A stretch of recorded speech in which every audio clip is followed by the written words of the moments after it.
அமைச்சர் சேகர் பாபு பின்னடைவு.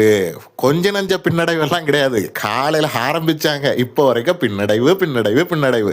சரி, செகண்ட் பிளேஸ்ல இருக்காரான்னு போய் பார்த்தா 3வது இடத்துக்கு தள்ளப்பட்டிருக்காரு. ஆடிய ஆட்டம் என்ன அப்படின்னு ஒரு பழைய பாட்டு உண்டுல்ல, அந்த பாட்டு தான் சேகர் பாபு அவர்களை பார்க்கும்போது நமக்கு ஞாபகத்துக்கு வருது. அறநிலைத்துறை அமைச்சரா இருந்துகிட்டு உதயநிதியின் குடும்பத்துடன் கூட்டு சேர்ந்து சேகர் பாபு ஆடிய அரசியல் ஆட்டத்திற்கு பொதுமக்கள் இன்னைக்கு முடிவுரை எழுதியிருக்காங்க.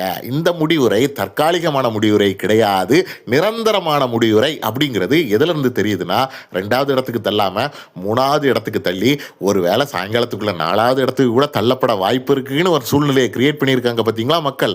இந்த மக்கள் தெளிவாக எழுதிட்டாங்க, போதும்பா நீ அரசியல் பண்ணது போதும், உனக்கு இருக்கிற ஒரே ஆப்ஷன் தான் அரசியலுக்கு டாட்டா பைபை சொல்லிக்கிட்டு ரிட்டையர்மெண்ட்டாக சந்தோஷமா இருந்துக்கோ அப்படின்னு தெளிவாக ஒரு மேண்டேட் கொடுத்துருக்காங்க. திமுக ஒவ்வொரு அமைச்சர்களின் தோல்வியும் தமிழக மக்களால் பெருசா கொண்டாடப்பட்டுக்கிட்டே வருது. அதுல மிகப்பெரிய ஒரு கொண்டாட்டமா இருக்கிறது, ஒன்னு முதலமைச்சர் ஸ்டாலினோட பின்னடைவு, 2வது உதயநிதி ஸ்டாலின் அவர்களின் பின்னடைவு, 3வது மிக முக்கியமான கொண்டாட்டமாக அமைந்திருப்பது சேகர் பாபு அவர்களின் பின்னடைவு.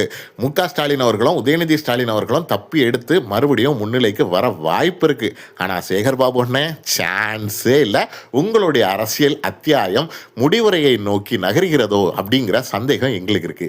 அதே சந்தேகம் உங்களுக்கும் இருக்குதா இல்லையா அப்படிங்கிறத மறக்காம கமெண்ட்ல தெரியப்படுத்திட்டு போங்க. சேகர் பாபுவின் இந்த தோல்வியை கொண்டாடுவதற்கு இந்த வீடியோவை உங்களுடைய நண்பர்கள் அனைவருக்கும் அனைத்து சமூக வலைதளங்கள் மூலமாகவும் ஷேர் பண்ணிக்கிட்டே இருங்க. தேங்க்யூ.